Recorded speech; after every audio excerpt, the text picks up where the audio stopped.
वहीं केंद्रीय गृह मंत्री अमित शाह ने गुजरात के 14 बड़े शहरों में भारत का पहला driver on ride hailing platform Bharat taxi launch किया। और इस अवसर पर गुजरात के मुख्यमंत्री भूपेंद्र पटेल ने कहा कि केंद्रीय गृह मंत्री अमित शाह के नेतृत्व में गुजरात में सहकारी संस्थाओं, दूध उत्पादन, खेती और महिला कल्याण के साथ मेडिकल कॉलेज के विद्यार्थियों के लिए कार्य में संलग्न है। और सहकारिता तो गुजरात का स्वभाव ही है। और गृहमंत्री अमित शाह ने कहा कि मुझे विश्वास है भारत टैक्सी गुजरात में बड़ी 100% टैक्सी होगी। और भारत टैक्सी केवल एक सेवा का माध्यम नहीं बल्कि एक जन आंदोलन है।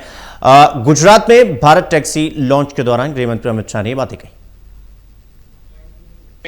गृहमंत्री तथा प्रथम सहकारिता मंत्री श्री अमितभाईना नेतृत्वમાં सहकारी क्षेत्र गुजरात देशનું अग्रगण्य राज्य બન્યું છે।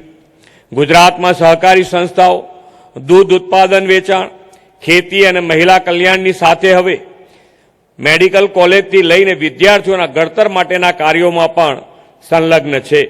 सहकारिता तो गुजरातनो स्वभाव छे अने मने विश्वास छे के भारत टैक्सी गुजरातमां सौथी वधु सफल बनशे अने અહીંના સારથીઓ देशमां सौथी वधु आवक मेळवता थशे। आपणे सौ साथे मळीने भारत टैक्सीने मात्र एक सेवा तरीके नहीं परंतु एक जन आंदोलन तरीके आगळ धपाववा संकल्पबद्ध थईए।